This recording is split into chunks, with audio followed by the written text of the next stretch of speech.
ये असल में जब आए थे ना तब कल मैच हुआ था।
साथियों, हमारे बीच में हमारे न्याय योद्धा, नेता प्रतिपक्ष लोकसभा हमारे बीच में आ चुके हैं और मंच पे बहुत सारे गणमान्य व्यक्ति बैठे हुए हैं। मैं एक एक करके सबका परिचय कराऊंगा और आपसे मैं विनती करता हूं कि आप सब बाबा साहब भीमराव अंबेडकर जी के मानने वाले हैं और अनुशासन को बना करके रखेंगे। साथियों, हमारे बीच में इस कार्यक्रम के संयोजक मेरे साथी डॉक्टर एडवोकेट राजेंद्र पाल गौतम, जो के चेयरमैन है एससी डिपार्टमेंट के, वो मौजूद हैं। गौतम साहब।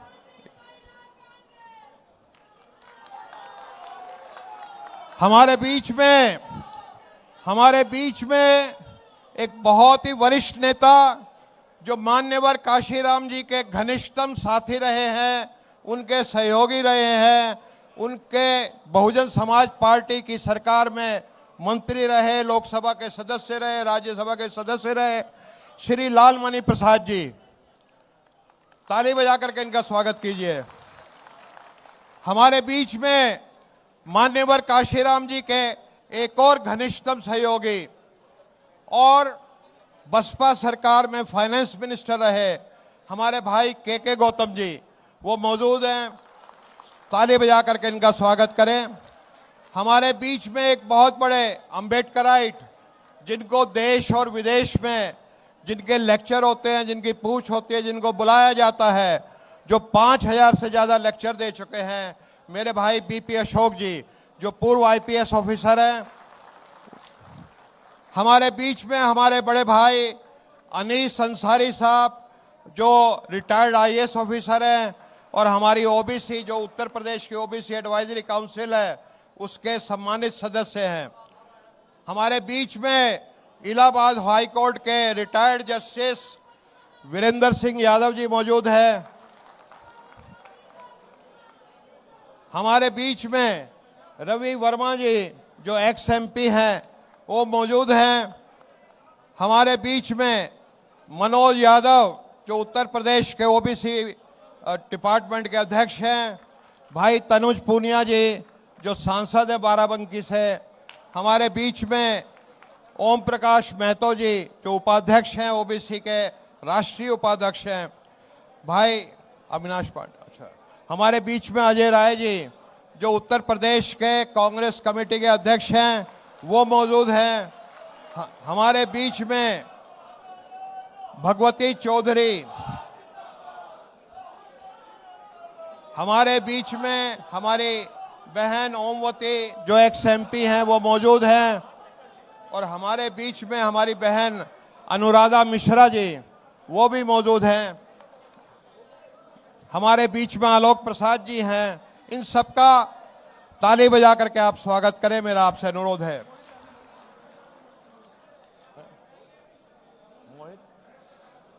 अच्छा अच्छा साथियों, ये मान्यवर काशीराम जी की जयंती है, 92वीं जयंती है 15 मार्च को। और आज हम, क्योंकि मान्यवर काशीराम जी का एक सपना था, और मान्यवर काशीराम जी का वही सपना था जो महात्मा बुद्ध का सपना था, कि इस देश में, समाज में समता, समानता, न्याय, प्रेम, बंधुत्व, स्वतंत्रता और भाईचारा स्थापित हो। जिस मशाल को कभी महात्मा बुद्ध ने जलाया और उसको कभी संत कबीर, कभी संत रायदास, कभी बाबा नानक ने आगे बढ़ाया, कभी हमारे महात्मा फूले, शाहू जी महाराज, बाबा साहब अंबेडकर ने आगे बढ़ाया, और आगे चलकर उसी मशाल को हमारे मान्यवर काशीराम, जिनकी यहाँ पे हमने तस्वीर लगा रखी है, उन्होंने आगे बढ़ाया। आप सब महापुरुषों ने इस देश में जो ऊंच नीच के खिलाफ, जो जन्म के आधार पर मनुवादी व्यवस्था होती है, उसके खिलाफ लड़ाई लड़ी, समता की लड़ाई लड़ी और बराबरी की लड़ाई लड़ी। मान्यवर काशीराम जी का नारा होता था कि जिसकी जितनी संख्या भारी उतनी उसकी भागीदारी। आज उसी लड़ाई को अगर मैं कहूं कि इस देश में न्याय योद्धा राहुल गांधी जी लड़ रहे हैं, तो वो सही बात है, क्योंकि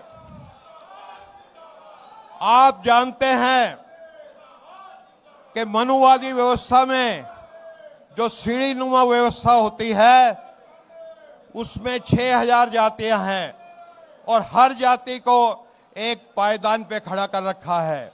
और ये इतनी गंदी और अत्याचारी जाति व्यवस्था है कि जो जाति व्यवस्था में ऊपर की सीढ़ी पे होता है, वो नीचे की सीढ़ी वाले को लात मारता है और ऊपर वाले के तलवे चाटता है।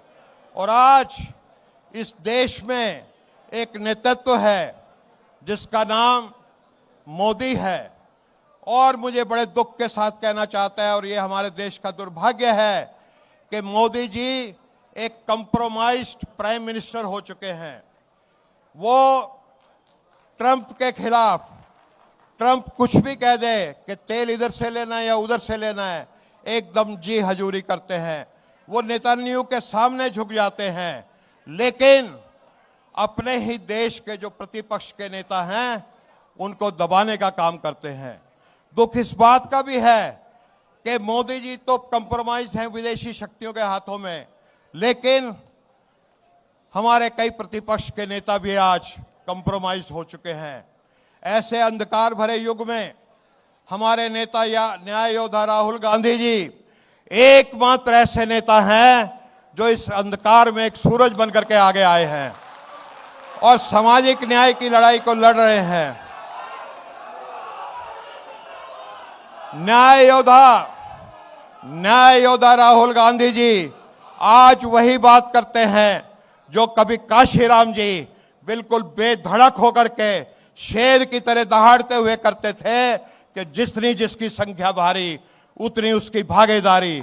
हमारे न्याय योद्धा राहुल गांधी जी भी यही बात करते हैं कि जितनी आबादी उतनी हक और जाति जनगणना कीजिए। तो वो लड़ाई जो कभी महात्मा बुद्ध ने शुरू की और बाबा नानक, संत रायदास, संत कबीर और शाहू जी महाराज, महात्मा फूले, अंबेडकर, काशीराम जी, वो लड़ाई आज हमारे नेता लड़ रहे हैं। तो इसी सिलसिले में मैं आमंत्रित करता हूं हमारे बीच में जो प्रबुद्ध व्यक्ति हैं, ज़्यादा समय नहीं है इसमें, सिर्फ 2-4 को थोड़े थोड़े समय के लिए बुलवाऊंगा। श्री बीपी अशोक जी जो पूर्व में आईपीएस ऑफिसर रह चुके हैं।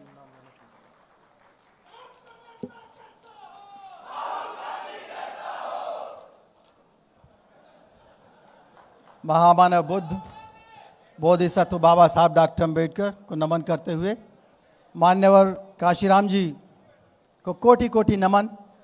उन्हें आज श्रद्धांजलि।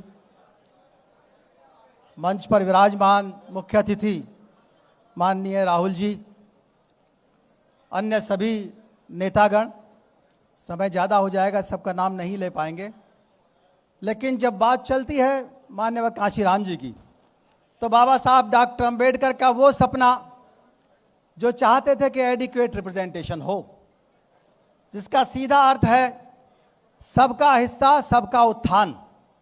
सबका साथ तो चलता रहता है आगे पीछे, लेकिन जब सबका हिस्सा होगा तो सबका उत्थान होगा। ये सपना बाबा साहब डॉक्टर अंबेडकर का जमीन पर लाकर रख दिया और राजनीति का रुख मोड़ दिया माननीय कांशीराम जी ने।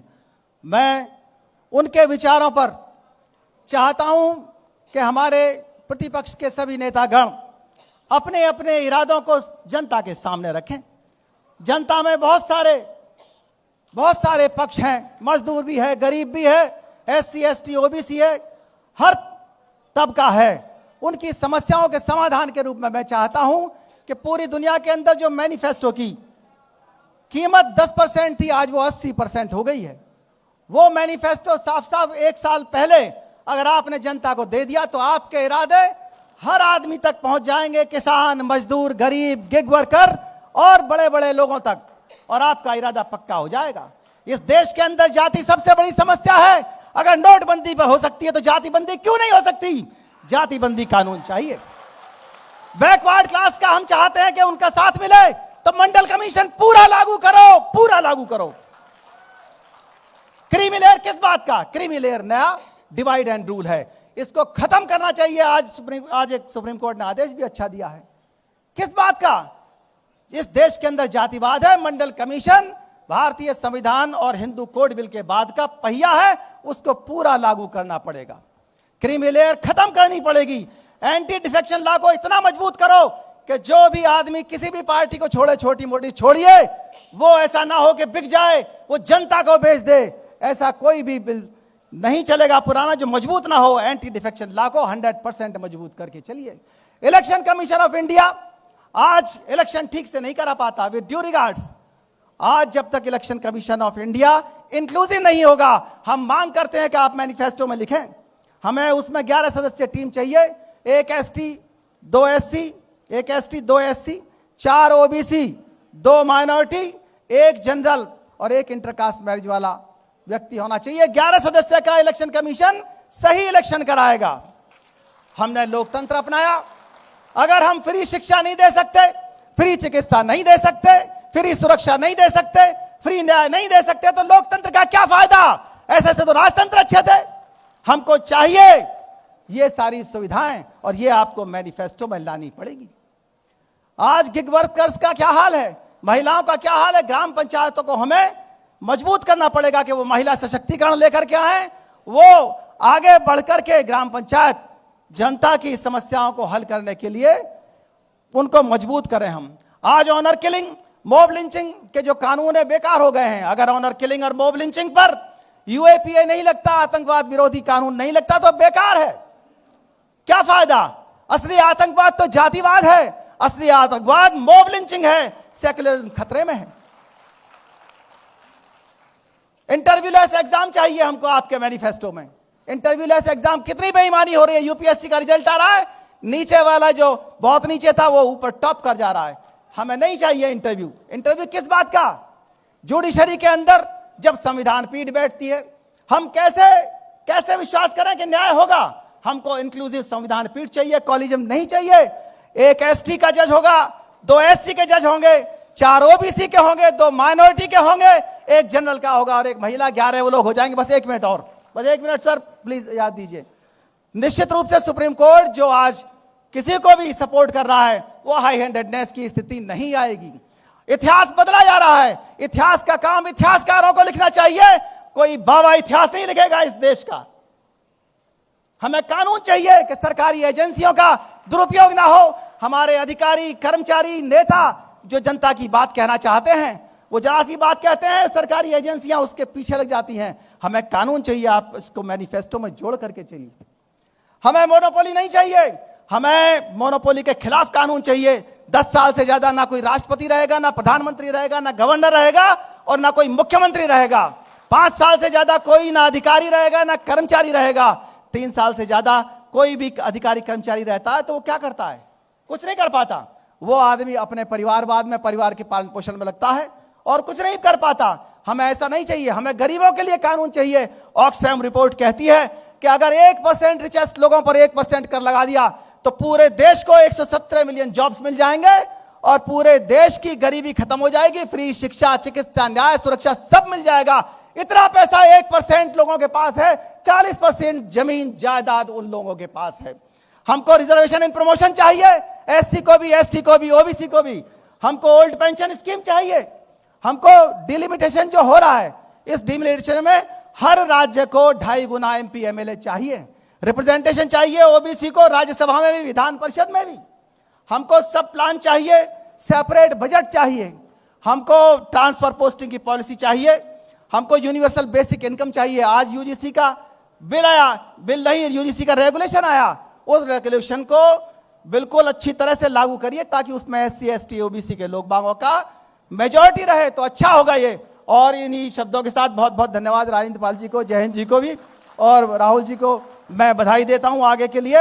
हम मांग करते हैं कि मान्यवर काशीराम जी को इस मंच के माध्यम से आज पूरी तरह से ये मांग आगे जाए कि उनको भारत रत्न दिया जाए। बहुत बहुत धन्यवाद। जय भीम, जय भारत, जय संविधान।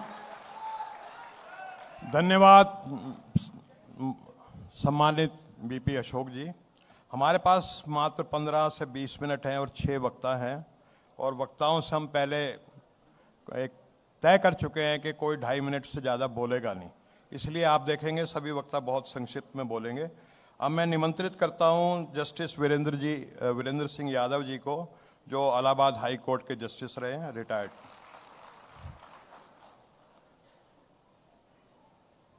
धन्यवाद। मंचासीन नेता विरोधी दल माननीय राहुल गांधी जी और सभी प्रबुद्धजन और इस सभागार में उपस्थित समस्त प्रबुद्धजन, आज माननीय काशीराम जी की जयंती पर यह आयोजन और इसमें उपस्थित अपार जनसमूह इस बात का प्रतीक है कि हम देश में बदलाव चाहते हैं। बाबा साहब अंबेडकर का संविधान समता समानता पर आधारित संविधान अनुसार व्यवस्था चाहते हैं, जो व्यवस्था आज के दिनों में फेल हो गई है, जहां पर किसी भी प्रकार के भ्रष्टाचार के या किसी भी प्रकार के किसी भी कांड को उठाए जाने पर उसका न कोई जवाब होता है और न उस पर कोई कार्रवाई होती है, और एक पॉलिसी अपना ली जाती है कि न हम जवाब देंगे और न इस्तीफा देंगे। इस स्थिति को बदलने के लिए माननीय काशीराम जी का जो लॉजिक नारा था, जिसकी जितनी संख्या भारी उतनी उसकी हिस्सेदारी, उस पर कार्य किया जाना अति आवश्यक है। और हमें इस बात की खुशी है कि हमारे बीच न्याय योद्धा श्री राहुल गांधी जी जातिगत जनगणना को लेकर जिस प्रकार से मुद्दे को उठाए हैं और उस पर लगातार कार्य कर रहे हैं और जन सहयोग मिल रहा है, उसको देखते हुए हम समझते हैं कि जिसकी जितनी संख्या भारी उतनी उसकी हिस्सेदारी का क्रियान्वयन होना निकट भविष्य में बहुत ही संभावित है और संभव होने वाला है। बहुत ज़्यादा ने बोलते हुए सभी को पूरा अवसर देते हुए मैं अपनी वाणी को यहीं पर विराम देना चाहूँगा, क्योंकि समस्याएं बहुत हैं, सब जानते हैं। बस समता समानता के आधार पर जितनी जितनी संख्या भारी उतनी उसकी हिस्सेदारी भागीदारी को लेकर हम सब लोग यदि आवश्यकता हुई तो जन आंदोलन के लिए भी तैयार रहें। धन्यवाद। हमारे बीच में हमारे युवा सांसद राकेश राठौर जी मौजूद हैं सीतापुर से, और आप हमारे सांसद बाद में बने राकेश राठौर जी, लेकिन उससे पहले हमारे साथ कई कार्यक्रमों में जो सामाजिक न्याय के संगठन होते थे, जो कार्यक्रम होते थे, उसमें शामिल रहते थे। राकेश राठौर जी।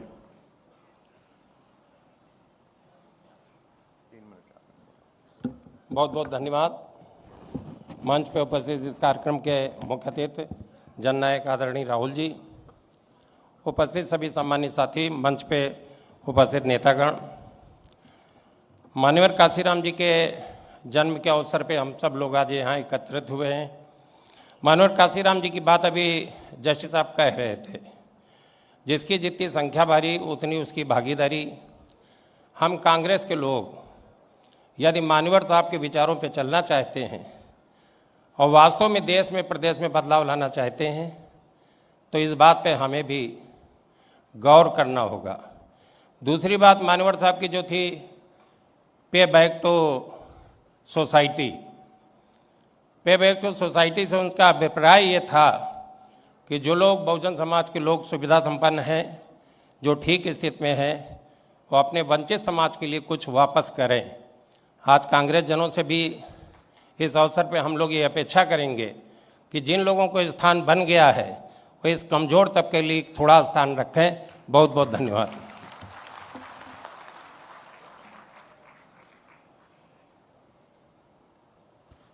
हमारे भाई राकेश राठौर जी बहुत ही जुझारू व्यक्तित्व के मालिक हैं, लेकिन आज समय की सीमा का आपने ध्यान रखा, धन्यवाद भाई साहब। और अब मैं निमंत्रित करूंगा मान्यवर काशीराम जी के घनिष्ठतम सहयोगी रहे और बहुजन समाज पार्टी में फाइनेंस मिनिस्टर रहे हमारे भाई के गौतम जी को। गौतम जी आप आएं और अपने विचारों से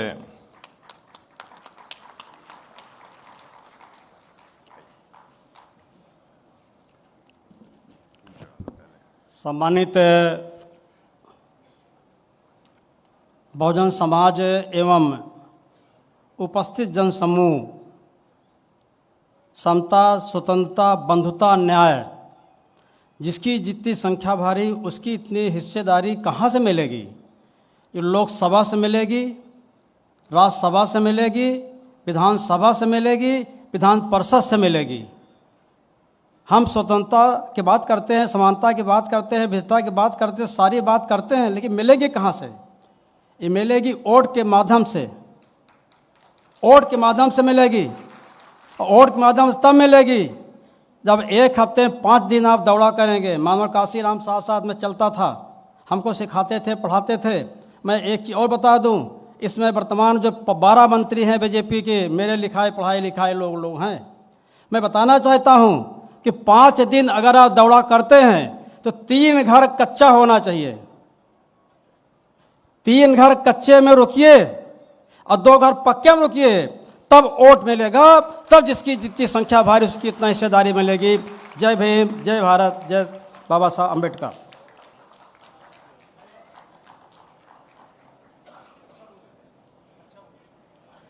गौतम जी ने तो जिसको कहते हैं ना, गागर में पूरा सागर उतार दिया 1 मिनट में। बहुत बहुत धन्यवाद गौतम जी। और अब मैं मान्यवर काशीराम जी के एक और घनिष्ठतम सहयोगी रहे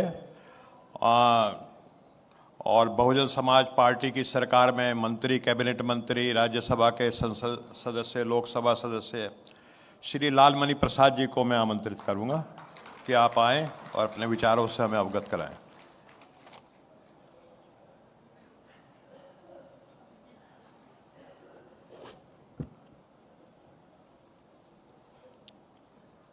सर्वप्रथम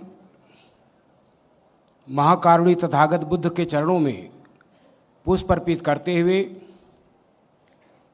भारतीय संविधान निर्माता बोधिसत्व बाबा साहब डॉक्टर बी आर अम्बेडकर के चरणों में पुष्प अर्पित करते हुए सामाजिक परिवर्तन के महानायक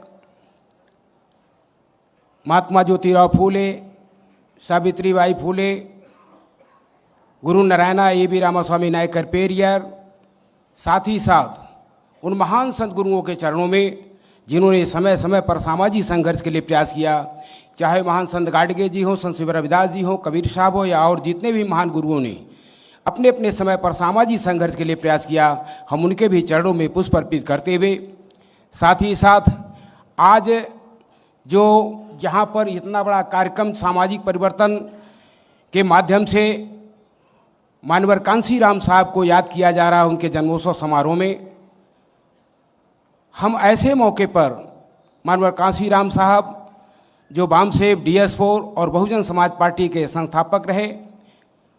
मैं ऐसे मौके पर आप लोगों की तरफ से और उपस्थित जनसमूह के तरफ से सारे लोगों की तरफ से मानवर कांशीराम साहब के प्रति श्रद्धा सुमन अर्पित करते हुए उनके चरणों में पुष्प अर्पित करना चाहता हूँ। आज ऐसे मौके पर हम उन वीर सपूतों के चरणों में, जिन्होंने देश की आज़ादी के लिए हंसते हंसते फांसी के फंदे पर चढ़ने का काम किया, जिनके बदौलत हम स्वतंत्रता की सांस ले रहे हैं, उन सभी महान सपूतों के चरणों में पुष्प अर्पित करते हुए आज हम आपके बीच में कुछ समय तो नहीं है, क्योंकि जहां ऐसे संघर्षशील व्यक्तित्व के धनी आज हमारे बीच में चीफ गेस्ट के रूप में हैं, जिनको हम लोग टीवी पर और जगह संघर्ष में जहां भी हो देखते रहते थे। आज साक्षात्कार यहाँ पर बैठ कर के बगल में, और मैं ऐसे मौके पर अपने को भी गर्वान्वित महसूस कर रहा हूँ। तो ऐसे मौके पर हमें सबसे ज़्यादा समय उन्हें देना चाहिए। मैं कुछ बात ही कह करके अपनी बात को समाप्त करना चाहूँगा। हम क्यों याद कर रहे हैं?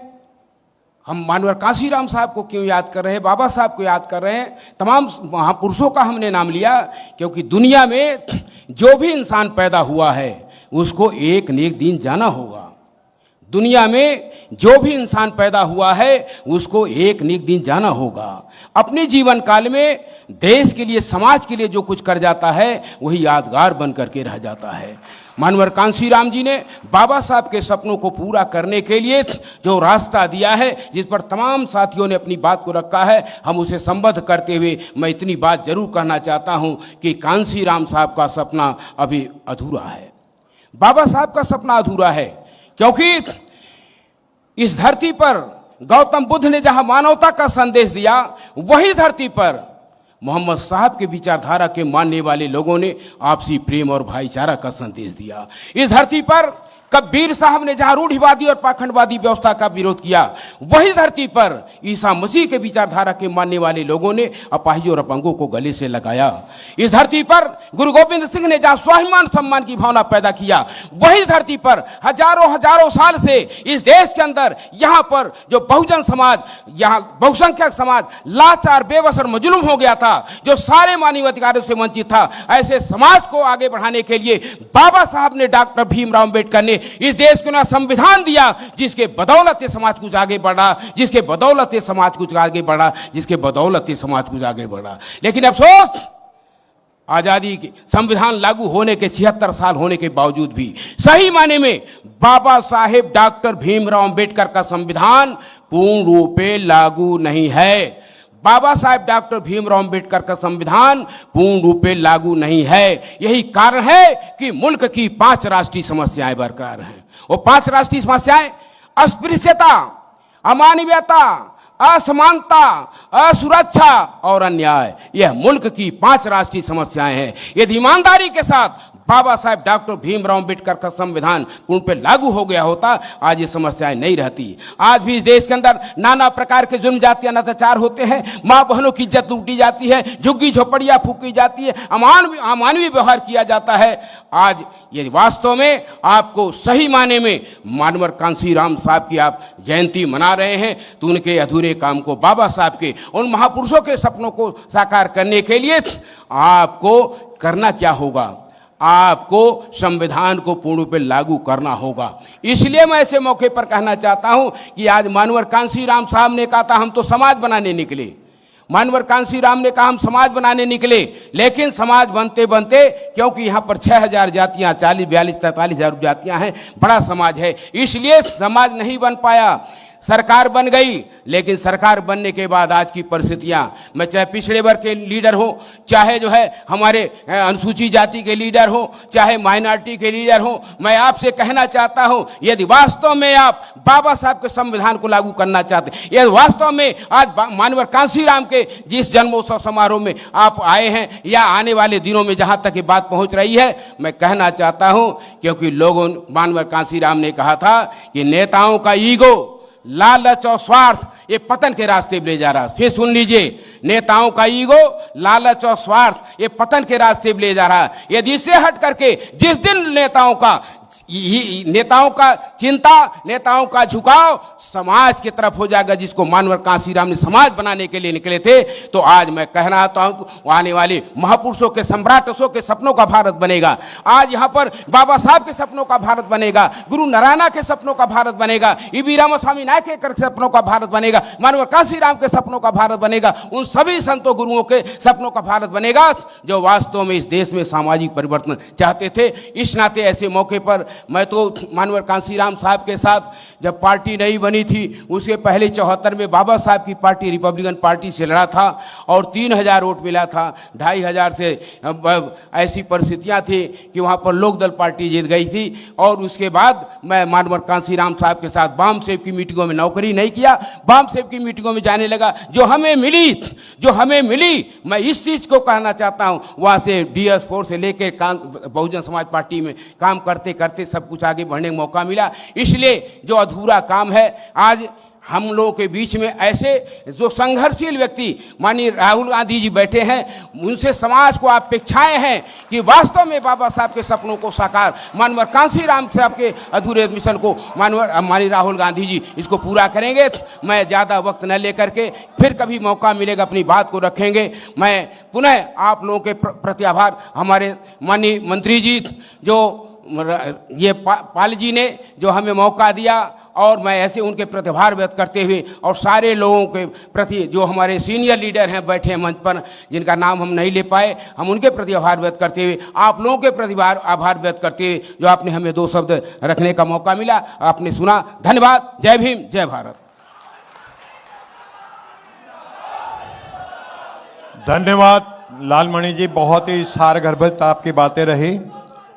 और साथियों, मैं समझता हूं इस सभागार में हम सब मिशन के लोग बैठे हैं, कांग्रेस पार्टी के, उत्तर प्रदेश कांग्रेस कमेटी के लोग बैठे हैं, जो SC डिपार्टमेंट है ऑल इंडिया कांग्रेस कमेटी का, उसके कार्यकर्ता बैठे हैं, OBC डिपार्टमेंट के हैं, लेकिन उसके अलावा भी बहुत सारे सामाजिक संगठनों के लोग जो इस मिशन में विश्वास करते हैं वो बैठे हैं। मैं आप सबका स्वागत करता हूं।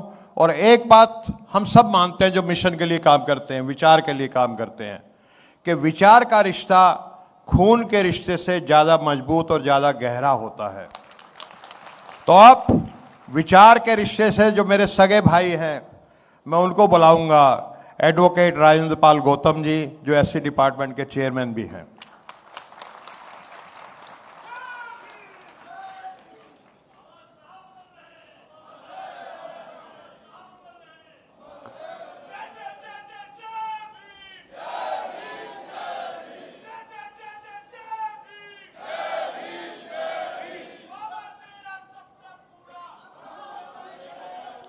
दुनिया को समता, स्वतंत्रता,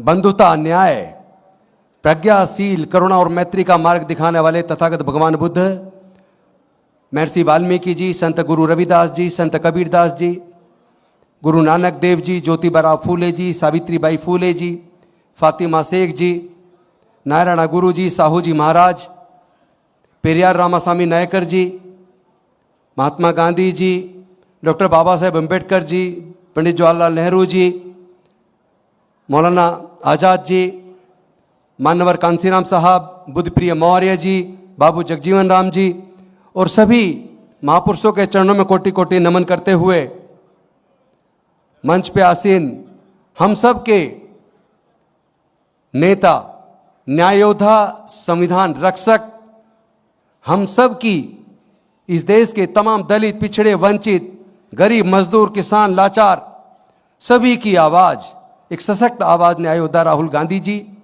और तमाम सब हमारे क्रांतिकारी साथियों, सभी को क्रांतिकारी जय भीम, विनम्र नमो बुधाय। साथियों, सबसे पहले तो मैं मानवर कांशीराम साहब को उनके जन्म जयंती पर पुष्पांजलि अर्पित करता हूं और सबके बीच ये संकल्प लेता हूं, हम जीवन में कुछ और बने या ना बने, लेकिन तथागत बुद्ध से लेकर डॉक्टर बाबा साहेब अम्बेडकर साहब, मानवर कांशीराम साहब, साहू जी महाराज, ज्योतिबा फूले, उनकी जो विचारधारा थी, अंतिम सांस तक उस विचारधारा को जमीन पर 100% उतारने के लिए अपना पूरा जीवन लगाएंगे। एक अनुभव मैं आपको साझा करना चाहता हूं और राहुल जी आपको भी करना चाहता हूं, क्योंकि मैंने पूरे देश में इस 9 महीने में जब से मैं अध्यक्ष बना हूं, घूमने के बाद एक अनुभव किया कि कांग्रेस पार्टी के लोग अरबोपति बन गए। जगह जगह मेरे ख्याल लाखों लोग करोड़ों अरबोपति हैं, लेकिन पार्टी गरीब हो गई।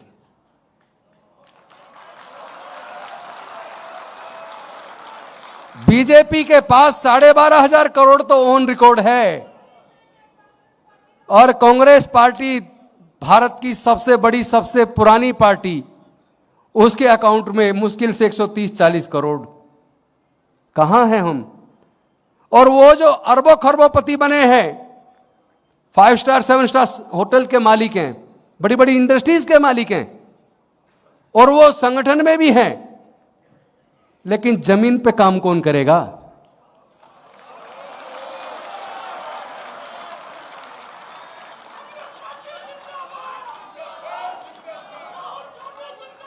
एक बात बताइए, एक सवाल मेरा आपसे भी है और जो मंच पे बैठे हैं आपसे भी है।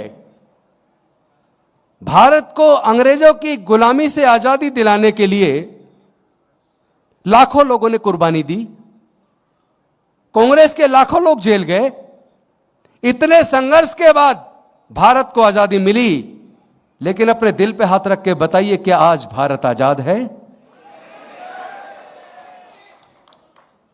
अरे ये बताइए, आपको कपड़े खरीदने, आपको जूते खरीदने किस दुकान से खरीदने हैं, ये आप तय करेंगे या कोई और तय करेगा?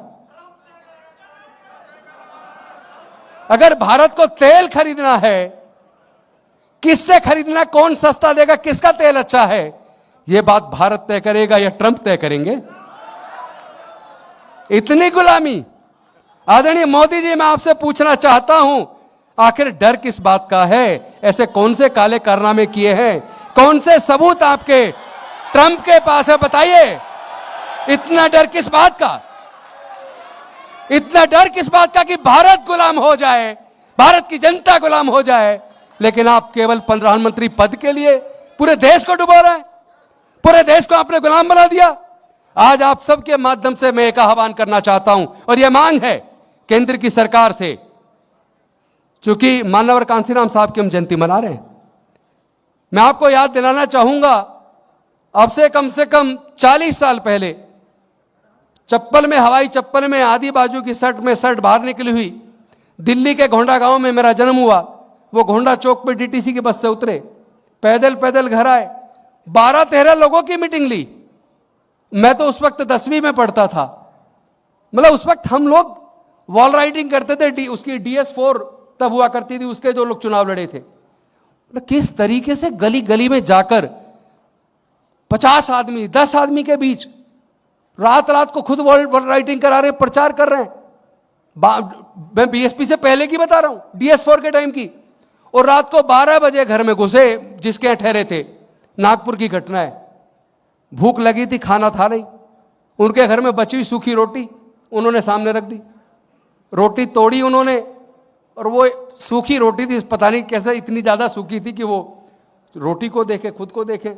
लेकिन उन्होंने इसलिए खाई कि जो बाकी रात साथ में काम कर रहे थे, उनको कहीं ऐसा ना लगे कि ये सूखी रोटी परोस दी है। उस आदमी के दिल को पूछो, जो गरीब आदमी झुग्गी है जिसकी, वो सूखी रोटी से रोटी तो दे रहा है। ऐसे रोटी खा के। एक बार बंगाल की घटना है, कैलकाटा की। वो अलग अलग मीटिंग लेकर पहुंचे, रात को लेट, अक्सर रात को लेट हो जाते थे, भूख लगी थी। कह रहे क्या करें? कह रहे कुछ नहीं है, वो ब्रेड एक पैकेट ले लो, कुछ नहीं है तो, और 3-4 केले ले लो। 2 ब्रेड में बीच में केले लगा के, ऐसे ब्रेड पीस केले लगा के खा रहे। अरे सोचो, क्या इस तरह की कुर्बानी आप कर पाओगे? अगर कांग्रेस को वापस चाहते हो वो गौरवशाली इतिहास जिसने भारत को आजाद किया, तो उस कुर्बानी को याद करो, जो हमारे लाखों लाख लोग जेल गए। क्या आप जेल जाने को तैयार हो? क्या आप भारत को फिर से गुलाम देखना चाहते हो? तो इस लड़ाई को लड़ना होगा। अगर आप सच्चे कांग्रेसी हैं तो घर बैठ के तो आप सत्ता वापसी नहीं कर सकते। आप सत्ता वापसी नहीं कर सकते घर बैठ के। ये लड़ाई कुर्बानी मांग रही है। भारत फिर से गुलाम हो चुका है। भारत के निर्णय विदेश ले रहे हैं और भारत के प्रधानमंत्री वो पूरी तरीके से गुलाम हैं, डरे हुए हैं। वो आप जैसे क्रांतिकारी लोगों को चाहते हैं। इसीलिए आज डॉक्टर बाबा साहेब अंबेडकर, मान्यवर कांशीराम साहब के जो वो कार्यकर्ता जिन्होंने भूखे रह के गली गली में जाकर आंदोलन खड़ा किया, लोगों में हुक्मरान बनने का सपना दिखाया, उसको साकार किया, आज समय आ गया है। आपको कितने मुश्किल से, देखिए एक चीज कह के मैं चूंकि राहुल जी को टाइम दूंगा, ज्यादातर लोगों का ध्यान उन क्रांतिकारियों पर जाता है जिन्होंने अंग्रेजों की 200 साल की गुलामी से आजादी का आंदोलन के लिए कुर्बानी दी।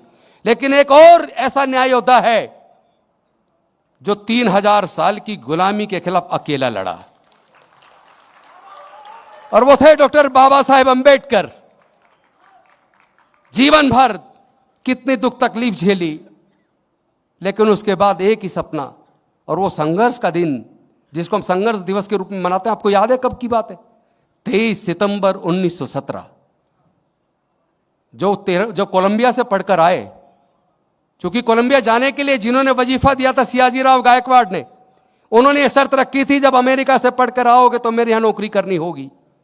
उसी शर्त के तहत जब नौकरी करने गए तो रहने के लिए मकान नहीं, किसी ने मकान किराए पे नहीं दिया।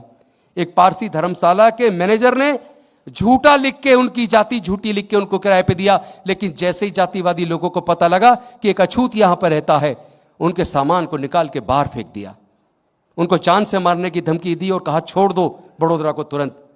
वो रेलवे स्टेशन गए बॉम्बे वापस जाने के लिए, ट्रेन छूट चुकी थी, अगली ट्रेन में टाइम, तब क्या करें? तो सियाजीराव गायकवाड़ जी का बनाया हुआ कमाटी बाग पहुंचे। वहां पे एक पीपल वृक्ष के नीचे बैठ के रोने लगे और ये चिंतन करने लगे कि मैं विदेश से पढ़कर आया, उसके बाद भी मेरी काबिलियत की कोई कदर नहीं इस देश में, लेकिन मेरे तो करोड़ों लोग भूखे प्यासे आए दिन रोज अपमान का जीवन जीते हैं। ना पढ़ने का रास्ता है, ना आगे बढ़ने का रास्ता है। आज से 23 सितंबर 1917 से मेरे संघर्ष के जीवन की शुरुआत होती है। और वहां से संघर्ष करते हुए जहां एक तरफ अंग्रेजों की 200 साल की गुलामी के खिलाफ महात्मा गांधी जी, पंडित जवाहरलाल नेहरू जी, सरदार पटेल जी, मौलाना आजाद जी और उनके साथ लाख नेता उनके साथ आजादी का आंदोलन लड़े, तो वहीं 3000 साल की गुलामी से आजादी के लिए डॉक्टर बाबा साहेब अंबेडकर अकेले चंद साथियों के साथ लड़े। ना कोई खून बहाया, ना किसी की हत्या की, केवल अपने विद्युता से, अपनी कलम से हमारे हजारों साल की गुलामी की बेड़ियों को तोड़ दिया। और उसके बाद जमीन पर मेहनत करते हुए मान्यवर कांशीराम साहब ने हमारे लोगों के स्वाभिमान को राजनीतिक तौर पर भी और सामाजिक तौर पर भी एक शक्ति के तौर पर निर्मित किया।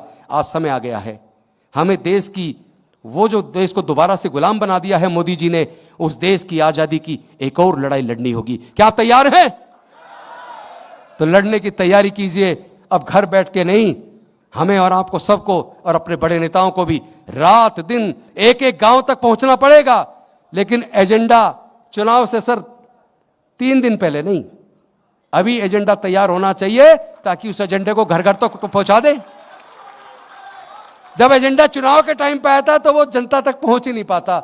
आपकी सारी मेहनत, आप कितनी यात्रा निकालते हैं, कितनी कुर्बानी देते हैं, आपको 55 घंटे तक इंटरोगेट करती है ईडी सीबीआई, सारी कुर्बानी आपकी बेकार जा रही है। क्योंकि हर फैसला लेट होता है, घर घर तक पहुंच ही नहीं पाता। इस बार फैसला अभी लेना होगा, एक एक घर तक पहुंचना होगा। पहले यूपी, उसके बाद पूरा देश। हम तैयार हैं। बहुत बहुत धन्यवाद। जय भीम, जय भारत, जय संविधान, जोहार।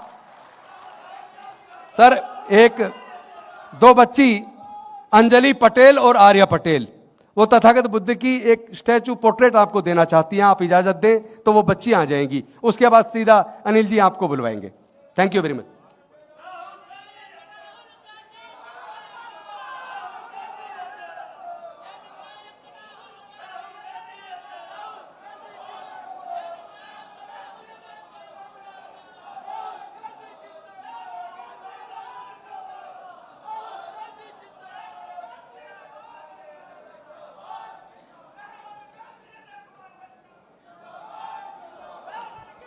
अब मैं अनुरोध, अच्छा हमारी बहनें आ रही हैं, तथागत बुद्ध की तस्वीर भेंट करेंगी हमारे न्याय योद्धा राहुल गांधी जी को। बहनों को ऊपर आने दें।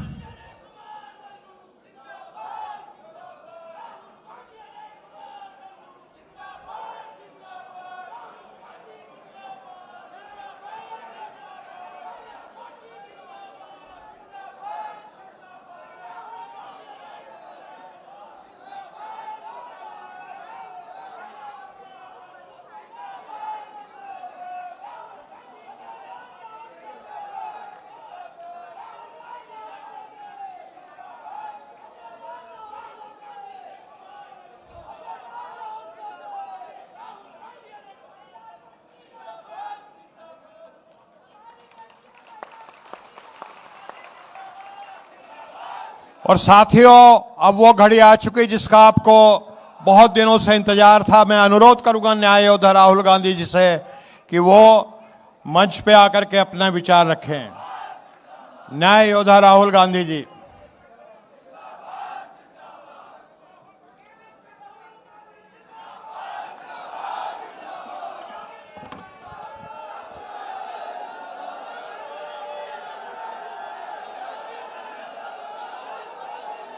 राजेंद्र पाल गौतम जी, अनिल जैन जी, अविनाश पांडे जी, अजय राय जी, लालमणि प्रसाद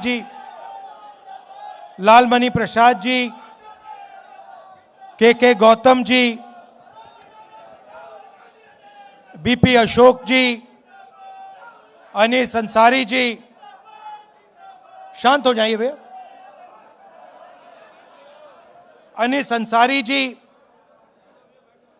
जस्टिस वीरेंद्र यादव जी, ब्रिजलाल खबरी जी, राकेश राठौर जी, स्टेज पे जो वरिष्ठ नेता बैठे हैं, भाइयों और बहनों, प्रेस के हमारे मित्रों, आप सबका यहां बहुत बहुत स्वागत, नमस्कार। आज हम कांशीराम जी की याद करते हैं। उनका जो संघर्ष था, उनका जो विजन था, उनका जो हिंदुस्तान की राजनीति पर इफेक्ट था, उसको हम याद करते हैं और दिल से उनका धन्यवाद करते हैं।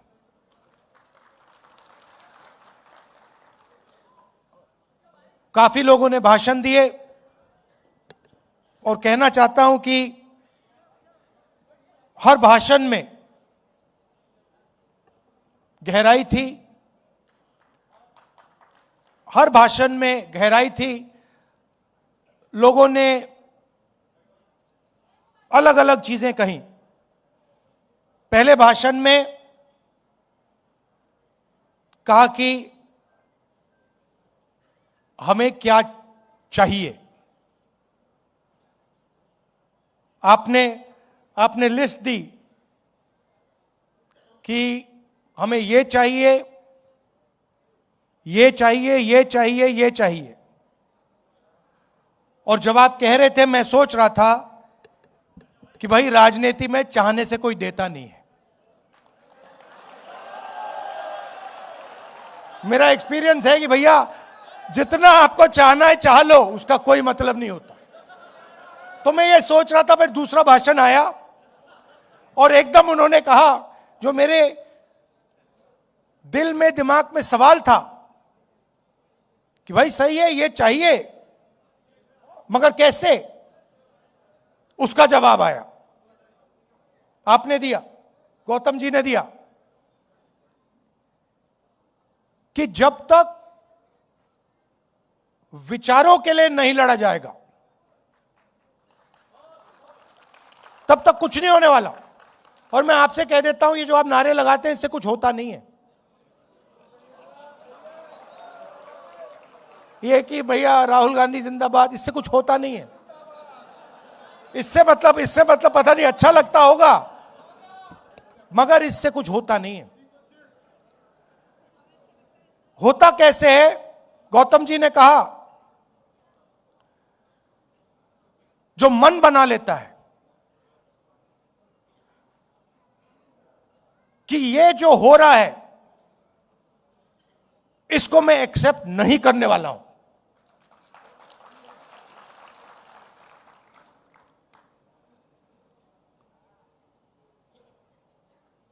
भाषण देने से पहले मैं सोच रहा था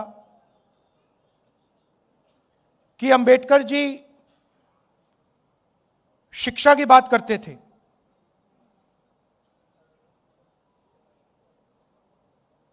संगठित होने की बात करते थे, और जब कांशीराम रात में उत्तर प्रदेश में घूमते थे वो पेन लिए घूमते थे और वो कहते थे कि पेन होता है, लिखाई इस साइड से होती है, शाही इस साइड में होती है, निब इस साइड होता है, ऊपर से कवर लग जाता है 15% का, वो कहते थे। और वो ये भी कहते थे कि पेन को ऐसे होना चाहिए कि समाज का फायदा 15% को मिले मगर 85% को भी मिलना चाहिए, उसमें शामिल वो भी होने चाहिए। अब क्या हुआ? अब बीजेपी ने नया सिस्टम उठाया है। बीजेपी ने पेन और इसको अलग कर दिया, इसको पता नहीं कहां फेंक दिया और उसके लिए इसको लिए फिर रहे हैं।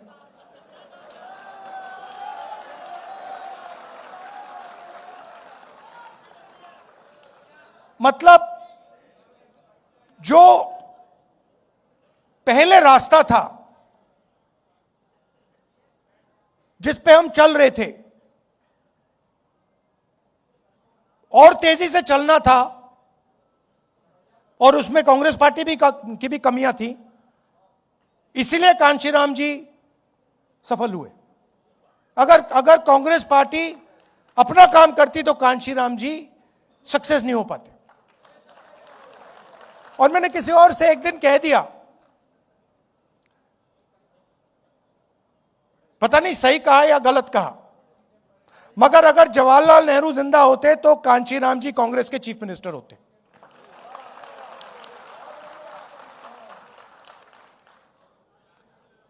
मगर कहने का क्या मतलब है? राजनीति में दो तरीके के लोग होते हैं। एक कहता है कि मुझे ऐसा पेन चाहिए, दूसरा कहता है मुझे ऐसा पेन चाहिए। मतलब मुझे पेन ऐसा चाहिए कि सब लोगों को फायदा हो, समाज में कोई पीछे ना रहे, और अगर हिंदुस्तान में प्रगति हो रही है तो गरीब से गरीब बच्चा किसी भी वर्ग का हो, उस प्रगति में उसको शामिल होना चाहिए।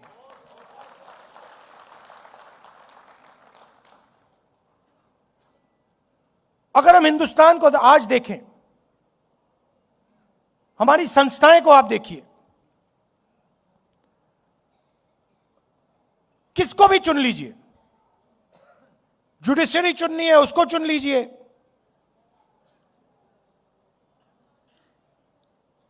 मंत्रिमंडल देख लीजिए, ब्यूरोक्रेसी देख लीजिए, शिक्षा का सिस्टम देख लीजिए, कॉर्पोरेट इंडिया देख लीजिए, किसी एक को चुन लीजिए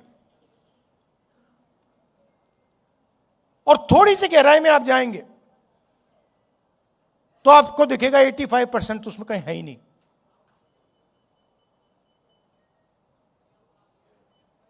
आप जाइए, आज घर जाएंगे आप, स्टॉक मार्केट का समय है, आप इंटरनेट पे जाइए और 500 सबसे बड़ी कंपनियों के नाम ले लीजिए और इंटरनेट पे जाके आप देखिए, उनके सीईओज का आप नाम निकाल लीजिए, उनके सीनियर मैनेजमेंट का आप नाम निकाल लीजिए।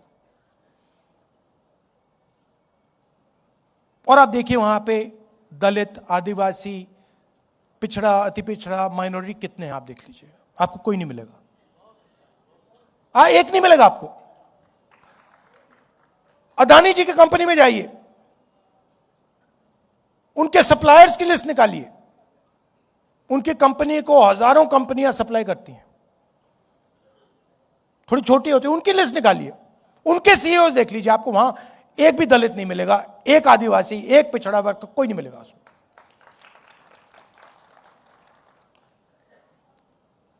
किसी भी प्राइवेट अस्पताल में चले जाइए, आपके परिवार के लोग बीमार होते हैं, अगली बार आप जाएंगे जरा नाम पढ़िए। अपोलो हॉस्पिटल में जाके नाम पढ़िए डॉक्टरों के, वहां पे आपको एक दलित नाम नहीं मिलेगा, एक पिछड़े वर्ग का नाम नहीं मिलेगा, एक आदिवासी नहीं मिलेगा। और कॉन्स्टिट्यूशन कहता है कि यह देश सबका है, वन मैन वन वोट। जितनी आबादी उतनी भागीदारी, कॉन्स्टिट्यूशन कहता है कि सारे के सारे लोग एक जैसे हैं, कोई कम नहीं है, सब समान है। अच्छा, मनरेगा की लिस्ट निकालिए, उसमें आपको 85% मिल जाएगा, भरा हुआ है वहां पे वो। आप निकालिए, मजदूरों की लिस्ट निकालिए, जिन लोगों ने ये हॉल बनाया, शानदार हॉल, चमकता हुआ हॉल जिसमें हम भाषण कर रहे हैं, उनकी लिस्ट निकालिए। 60% आपको पिछड़ा वर्ग, अति पिछड़ा वर्ग, दलित, आदिवासी, माइनॉरिटीज में मिलेंगे आपको।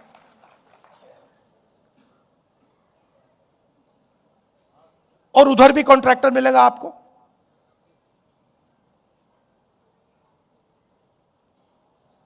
और यह स्थिति खराब होती जा रही है। अगर इंप्रूव हो रही थी तो अलग बात है। पहले कोई छोटा बिजनेस चला सकता था, उसमें 2, 3, 4, 5% घुस जाते थे। पहले पब्लिक सेक्टर हुआ करता था, उसमें मैनेजमेंट में लोग घुस जाते थे। पब्लिक अस्पताल थे, पब्लिक यूनिवर्सिटी, कॉलेजेस थे, उसमें घुस जाते थे लोग। आपने इंटरव्यू की बात की, मैं गया था, दिल्ली यूनिवर्सिटी गया था। इंटरव्यू बच्चों को निकालने का तरीका है। आपकी जात क्या है भैया, आप इंटरव्यू में फेल, सीधी सी बात है। वो सब बोल रहे हैं। आरएसएस के संगठन की लिस्ट निकालिए, जो उनके प्रचारक लोग हैं, जो उनका सीनियर आरएसएस का जो सेंटर है, उसमें आपको एक ओबीसी नहीं मिलेगा, एक दलित नहीं मिलेगा, एक आदिवासी नहीं मिलेगा। तो लड़ाई बिल्कुल क्लियर है। एक तरफ 85% बैठे हैं और उनको कहा जा रहा है कि भैया ये देश आपका नहीं है। कहने के लिए हां, कहने के लिए हम कह देंगे कि भैया आप हिंदुस्तानी हो, मगर जब धन बांटने की बात आएगी या देश को चलाने की बात आएगी या पावर की बात आएगी, तो आप हिंदुस्तानी नहीं हो, आप कुछ और हो।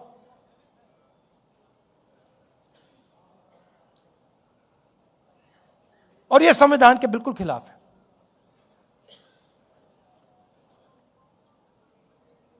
और यह संविधान क्या है? पहले मैं सोचता था कि एक किताब है जो आजादी के बाद लिखी गई। हम सब कहते हैं कि अंबेडकर जी का कॉन्स्टिट्यूशन है, मगर अगर हम थोड़ी सी गहराई में जाएं तो इसमें हिंदुस्तान की हजारों साल की आवाज है। जो आपने, गौतम जी, जो आपने लिस्ट दी, आपने नाम लिए, नारायण गुरु, बसवन्ना, अंबेडकर जी, गांधी जी, गौतम बुद्ध जी, जो आपने लिस्ट दी, उन सब की आवाज इस कॉन्स्टिट्यूशन में है। और दूसरी बात, जो उस विचारधारा के खिलाफ थे, उनकी आवाज इस कॉन्स्टिट्यूशन में नहीं है। सावरकर जी की आवाज इस कॉन्स्टिट्यूशन में नहीं है। नाथूराम गोडसे की आवाज इस कॉन्स्टिट्यूशन में नहीं है।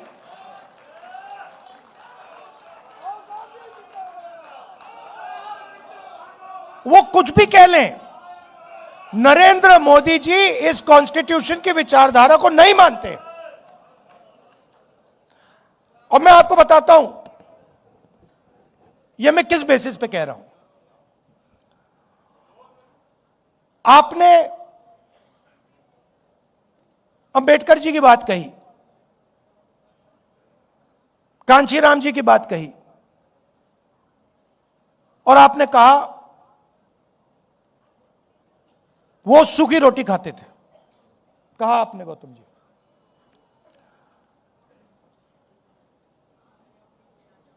और अंबेडकर जी के बारे में लोग बहुत कुछ कहते हैं। कोलंबिया में पढ़ाई की, दलितों के लिए लड़े, इंटेलेक्चुअल थे, दलितों की लड़ाई लड़े, पूरी जिंदगी समाज के लिए दे दी। मगर मेन बात क्या है? मेन बात है कि वो कॉम्प्रोमाइज नहीं हुए। बाकी सब का कोई मतलब ही नहीं है। अगर कांशीराम जी कॉम्प्रोमाइज हो जाते, अगर वो अपने विचारों पर कॉम्प्रोमाइज कर जाते, अगर अंबेडकर जी कॉम्प्रोमाइज कर जाते, तो उनकी फोटो यहां कभी नहीं लगती। वो अगर अंबेडकर जी दुनिया के सबसे बड़े विद्वान होते, कोलंबिया से डिग्री लेके आ जाते, 24 घंटा दलितों के बारे में बात करते, आधी रोटी भी खा लेते, मगर अगर कॉम्प्रोमाइज हो जाते तो वो अंबेडकर जी नहीं होते।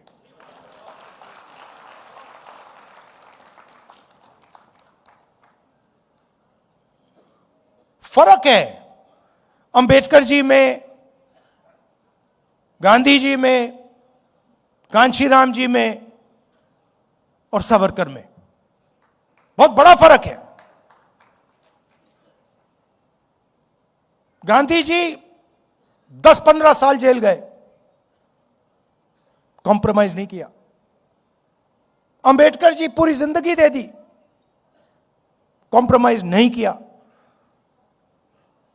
कांशीराम जी ने क्या कॉम्प्रोमाइज किया किसी से? सवाल नहीं उठता, कर ही नहीं सकते। करना भी चाहते तब भी नहीं कर पाते हो, क्योंकि इतनी गहराई से बात उनके दिल में थी कि वो कर ही नहीं सकते।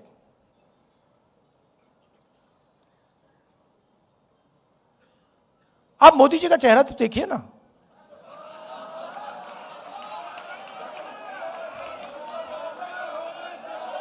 चेहरा देखिए। वो उनके संगठन की पुरानी आदत है, ये नई चीज नहीं है। अब मत सोचिए कि ये पहला एग्जाम्पल, पहला उदाहरण है। ये पहला उदाहरण नहीं है, इनका लाइनअप है, ये करते जाते हैं। आप देखिए, आप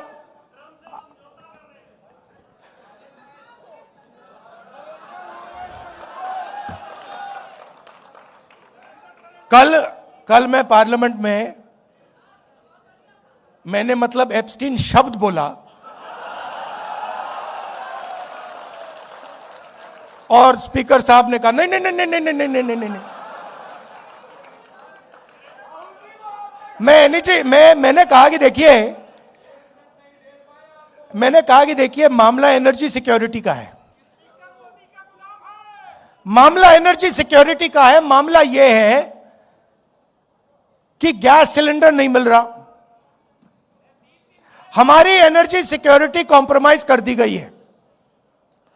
आज अमेरिका कहेगा कि अगर हम रूस से गैस तेल खरीद सकते हैं, अमेरिका कहेगा अगर हम ईरान से, इराक से, किसी और से खरीद सकते हैं, मतलब एनर्जी सिक्योरिटी कॉम्प्रोमाइज हो गई।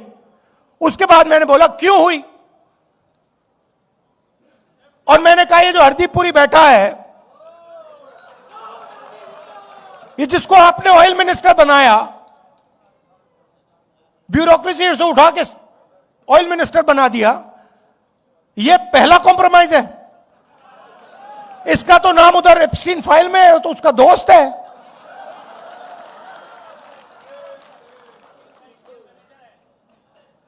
इसकी बेटी के कंपनी में जॉर्ज सोरोस का पैसा गया है। तो जैसे ही मैंने कॉम्प्रोमाइज शब्द का प्रयोग किया, स्पीकर कहते नहीं भैया, नहीं, कॉम्प्रोमाइज सब नहीं बोल सकते।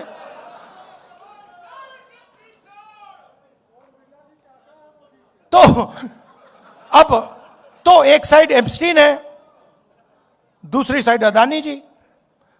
आपने बड़ी गहरी बात बोली, आपने बड़ी गहरी बात बोली। मैंने इसके बारे में कभी सोचा है। आपने बोला कि देखिए, कांग्रेस पार्टी गरीब पार्टी है और कांग्रेस के जो बड़े बड़े नेता हैं वो अमीर हैं। नहीं, मगर आप बात समझिए, हम अमीर पार्टी होना ही नहीं चाहते हैं।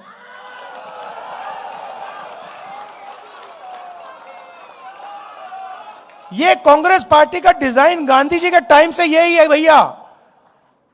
ये जिस दिन अमीर पार्टी बन जाएगी उस दिन वो बीजेपी बन जाएगी। हमें गरीब पार्टी चाहिए। मैं इस बात को मैं इलेक्शन में समझा। इलेक्शन में माखन जी मेरे पास आए, कहते राहुल जी हमारे सारे के सारे बैंक अकाउंट फ्रीज कर दिए।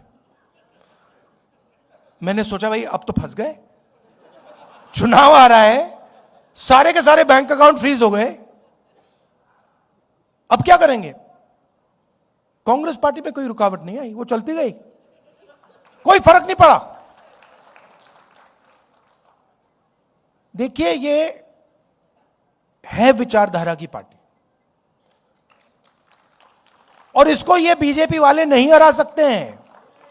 सवाल नहीं उठता। अगर ये अपनी पटरी पे चलेगी,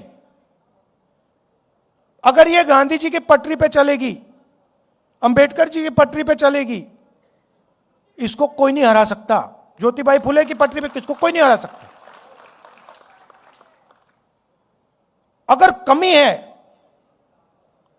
तो हम में, यह सबसे पहले समझना होगा।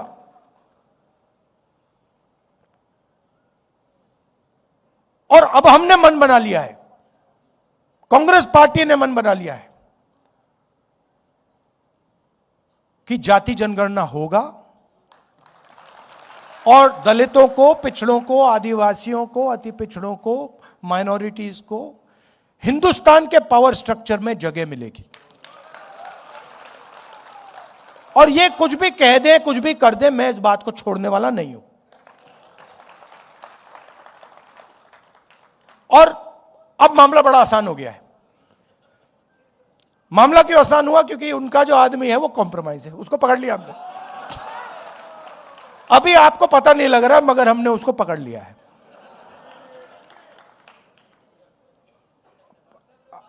नहीं, वो पकड़ लिया है। मैं आपको बता रहा हूं, मैं आपको स्टेज से कह रहा हूं, साइकोलॉजिकली नरेंद्र मोदी खत्म है। राजनीति में हार पहले हो जाती है, हार पहले यहां होती है, मन में यहां पे हार हो जाती है, उसके बाद होना ही होना है। और आप ये सोच समझिए कि कांग्रेस पार्टी के जो कार्यकर्ता हैं और जो हमारे दलित भाई हैं, आदिवासी भाई हैं, पिछड़े वर्ग के भाई हैं, जिन्होंने प्रेशर बनाया,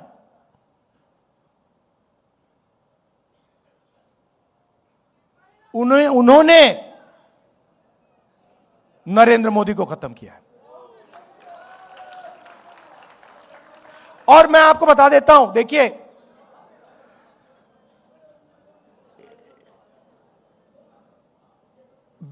जो आपने बोला ना, कांग्रेस पार्टी का जो धन है कांग्रेस पार्टी गरीब पार्टी है, बीजेपी अमीर पार्टी बन गई।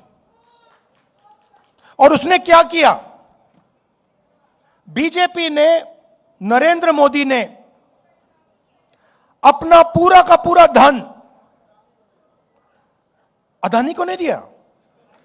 नहीं, ये वो है मोदी का, वो है बीजेपी का, अदानी का नहीं। वो सिस्टम पूरा बीजेपी का सिस्टम है। वो अदानी कंपनी नॉर्मल कंपनी नहीं है, वो ऐसे है, यूं है।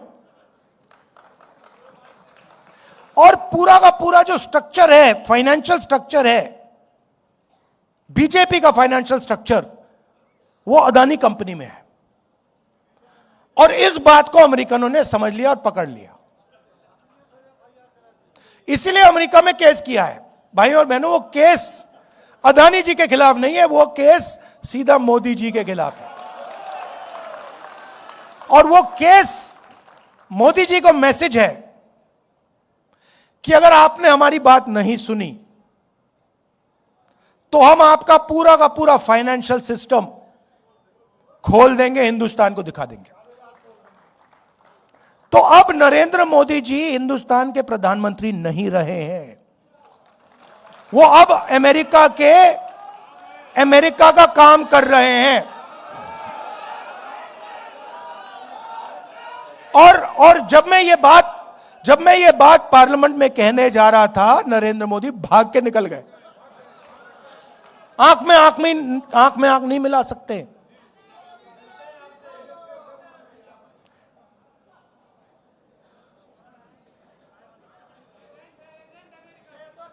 नहीं, अब देखिए, अब आप कहोगे, देखो ये आप कैसे कह रहे हो, मैं बताता हूं आपको, हर चीज का मैं आपको सबूत दूंगा।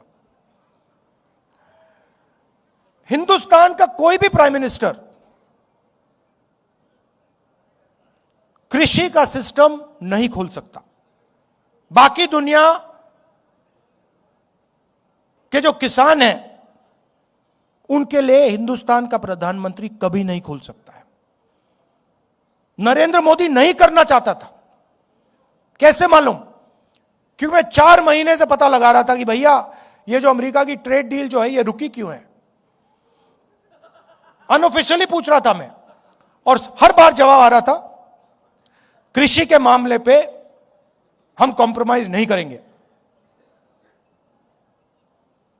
मेरा भाषण हुआ,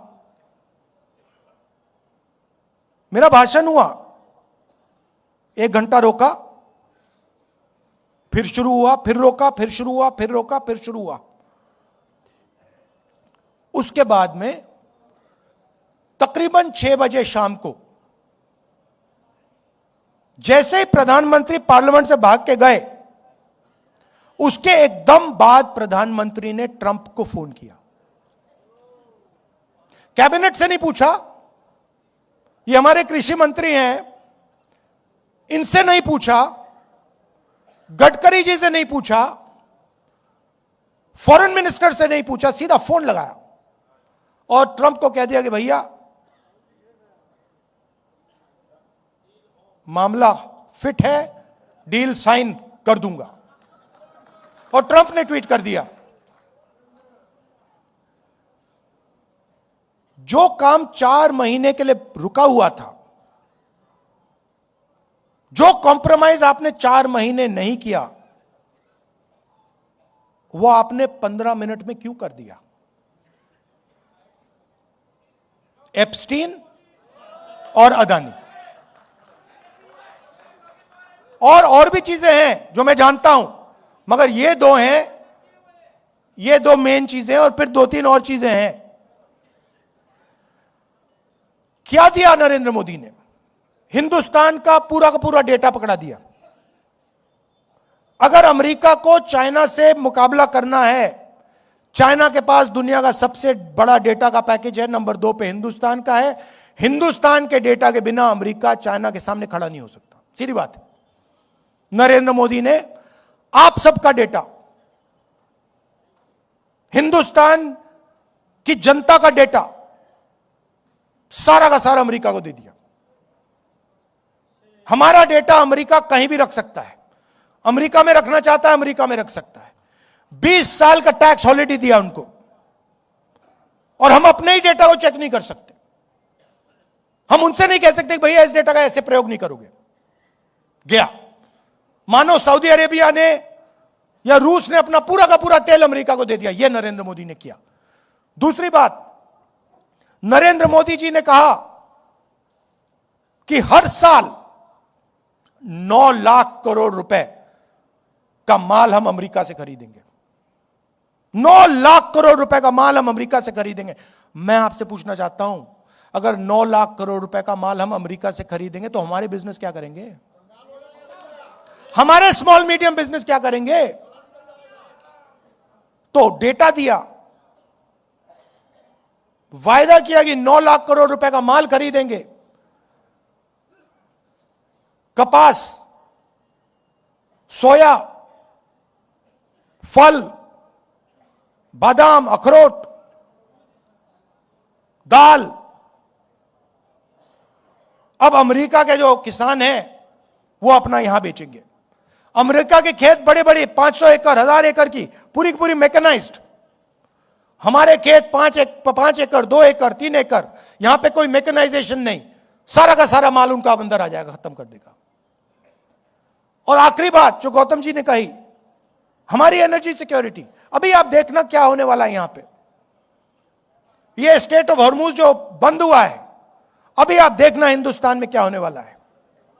अभी तो शुरुआत हुई है। क्यों? क्योंकि नरेंद्र मोदी ने हिंदुस्तान की एनर्जी सिक्योरिटी अमेरिका को दे दी। अमेरिका को कह दिया कि भैया आप बताओ हमें कि हम कहां से तेल खरीदें, कहां से गैस खरीदें। आप चाहते हो कि रूस से ना खरीदें, नहीं खरीदेंगे। चाहते हो ईरान से ना खरीदें, नहीं खरीदेंगे। चाहते हो इराक से ना खरीदें, नहीं खरीदेंगे। आप बोलो। ये चीजें नरेंद्र मोदी ने दी। लिया क्या? कुछ नहीं। हमारा जितना पहले टैक्स था उससे ज्यादा हो गया। हिंदुस्तान को यूएस डील से कुछ नहीं मिला, जीरो। अमेरिका को सब कुछ दे दिया। क्यों? क्योंकि नरेंद्र मोदी एप्स्टीन के कारण, अदानी के कारण, अपने फाइनेंशियल स्ट्रक्चर के कारण कॉम्प्रोमाइज्ड हो गए हैं। नरेंद्र सरेंडर हो गया है। अब हमारे सामने बहुत बड़ा मौका है कि हम अब हिंदुस्तान को बदलने की राजनीति करें। सिर्फ इलेक्शन जीतने वाले नहीं, मगर हिंदुस्तान की जो गरीब जनता है, जो दलित हैं, आदिवासी हैं, पिछड़ा वर्ग है, माइनॉरिटी है, गरीब जनरल कास्ट के लोग हैं, उनको हिंदुस्तान में के पावर स्ट्रक्चर में शामिल करने की राजनीति।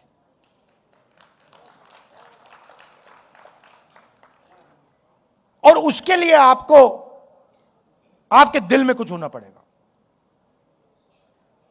नारों से नहीं होने वाला। अगर कांग्रेस पार्टी के पास उत्तर प्रदेश में 100 ऐसे लोग मिल गए, मुझे 101 नहीं चाहिए, अगर 100 लोग मिल गए जो कहते भैया हम मर जाएंगे मैं पीछे नहीं हटेंगे, हमारा काम हो जाएगा, खत्म हो जाएगा। मतलब यहां पे तो कितने लोग हैं? यहां पे 1000 लोग हैं। मैं तो छोड़ो, 1000 छोड़ो, मुझे बस ये 100 चाहिए जो कहे कि भैया हम मर जाएंगे मगर ये जो हमारा लक्ष्य है इसको हम नहीं छोड़ने वाले, काम हो जाएगा हमारा। आप सब आए, आपने इतनी एनर्जी दी, इतना प्यार दिया, इसके लिए दिल से आपका धन्यवाद करता हूं। और मैं आपको सिर्फ कहना चाहता हूं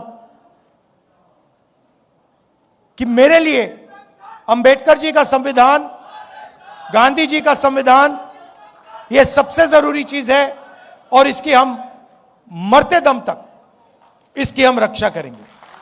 आप सबका बहुत बहुत धन्यवाद। न्याय योद्धा साथियों, एक प्रस्ताव आया है। न्याय योद्धा राहुल जी, एक प्रस्ताव आया है इस सभागार में, वो मैं आपके समक्ष रखना चाहता हूं। आप सबका उसमें समर्थन चाहूंगा। एक मिनट जरा प्रस्ताव को ध्यान से सुनिए। ये प्रस्ताव आया है बैकवर्ड दलित माइनॉरिटी फोरम की तरफ से और ये प्रस्ताव है भारत रत्न हेतु मांग पत्र।